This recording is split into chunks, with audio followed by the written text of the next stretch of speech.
Welcome to The Explainer. I am so excited you're joining us today because, well, we're diving into one of the absolute most frustrating mysteries in ruminant nutrition and farm management. Picture this.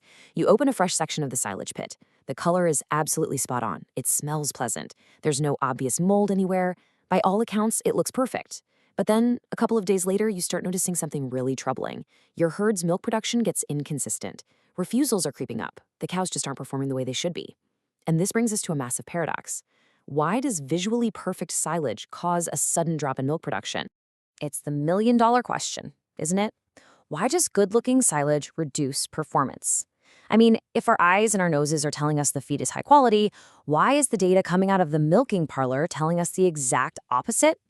Well, today, we are going to solve this real-world farm challenge by shining a light on the invisible, underlying factors that can literally make or break your herd's performance. Okay, let's dive into this. Look at the stark contrast here. On the one hand, your visual inspection checks every single box. The forage is green, it smells great, and there is no obvious mold. It looks like a huge win, right? But on the other hand, just look at the cow performance column. You're seeing highly inconsistent milk components, increased feed refusals, and the total mixed ration, the TMR, is literally heating up right there in the bunk. The silage is clearly acceptable to the human eye, but its biological and nutritional quality is actually degrading right in front of us. So, here is our roadmap for today's explainer. We're going to cover, first, the hidden silage problem. Second, the science of fermentation. Third, the danger of heating. Fourth, managing dry matter. And finally, the future of forage. Let's start with Section 1, the hidden silage problem.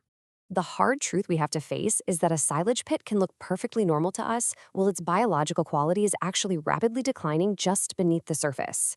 Visual inspection alone simply cannot reliably tell you whether a silage has undergone optimal fermentation or if it's stable during feed-out. Things like poor fermentation, excessive protein breakdown, and undesirable microbial activity, they don't always change the color of the forage or create a bad smell right away. They kind of hide in plain sight. Simply smelling and looking at the silage just isn't enough to guarantee its nutritional value anymore. Moving right along to Section 2, the science of fermentation. Ensiling isn't just storage. Inside that pit, it is a microscopic battleground. A highly specific chain of events absolutely needs to happen. Step 1, as plant respiration occurs, oxygen decreases. Step 2, lactic acid bacteria begin to rapidly multiply, converting the available sugars into organic acids. Step 3, this process causes the pH to fall sharply. And Step 4, that incredibly low pH suppresses all the undesirable microbes. The ultimate goal here is a rapid, seamless transition from an oxygen-rich environment to a stable anaerobic fermentation that perfectly preserves your forage. But here is where things so often go off the rails. We have to talk about aerobic deterioration. This is when silage that initially fermented correctly deteriorates rapidly once exposed to oxygen during feed-out. So the crucial point to remember is that fermentation failure is not the same thing as aerobic spoilage. You really have to think about this in two very distinct stages. Stage 1, did we preserve the forage correctly? And Stage 2, are we keeping it stable now that we've opened the pit and exposed it to the air? Let's move to Section 3, the danger of heating.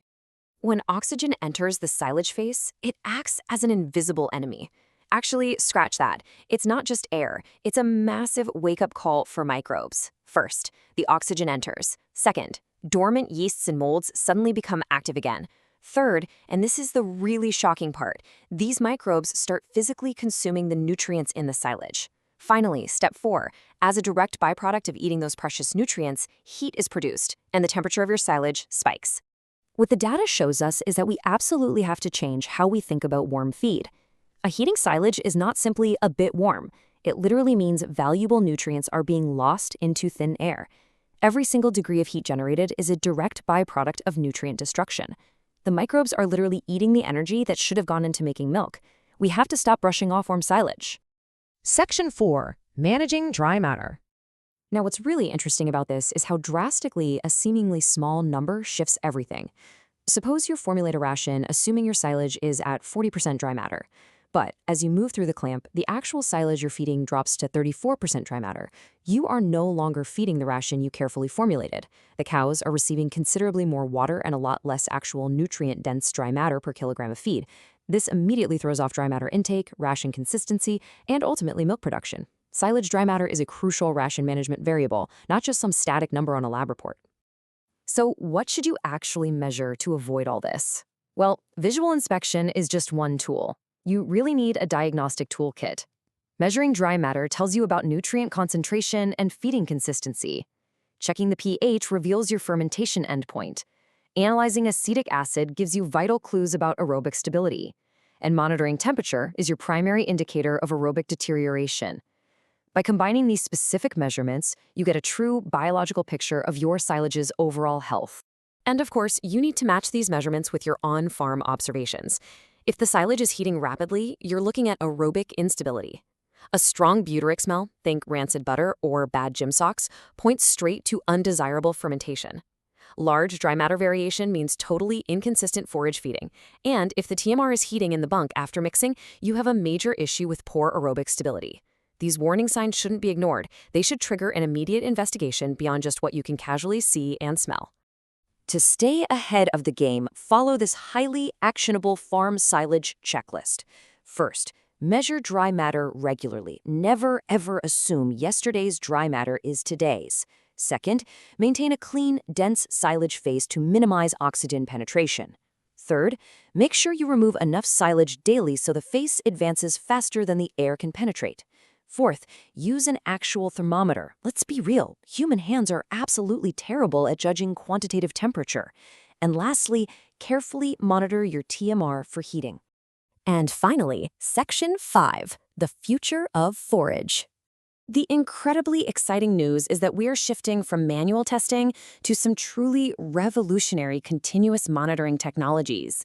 Imagine a world of smart silage. We are talking about embedding sensors directly throughout the storage system to continuously monitor temperature, moisture, pH, and gas composition.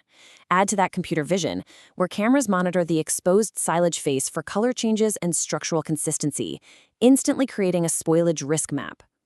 Instead of discovering spoilage when you open the pit, the system actively, continuously monitors the biological state of the feed. And this brilliantly illustrates the ultimate goal of all this tech. The most powerful system out there merges all of this disparate data. It takes harvest data and weather, combines it with storage sensors and dry matter readings, factors in feed-out rates and cow performance data, and then feeds the whole shebang into an artificial intelligence model. The result? The AI gives you a highly precise prediction, something like high risk of aerobic instability during the next 48 hours. This is a total paradigm shift. The goal of AI in silage management isn't just to tell you what went wrong after the fact, it's early intervention. It warns you before the problem ever actually occurs, which allows you to manage the feed face or adjust the ration before the cows ever drop in milk. So, let's quickly summarize our key takeaways from today's explainer. Number 1. Good-looking silage is not always good quality silage. 2. Dry matter variation drastically alters the actual diet the cows receive. 3. Heating after exposure to oxygen equals direct nutrient loss. And 4. Always evaluate your silage using multiple measurements, not just your eyes and nose. We've seen today that the microscopic battle happening in your silage pit is incredibly complex, but managing it is entirely possible with the right data. I want to leave you with a provocative thought about the future of your own farm. As precision agriculture continues to advance at light speed, would you trust a sensor to warn you about silage deterioration before you could even see or smell it? Think about it. Thanks so much for learning with us on this explainer, and we will catch you next time.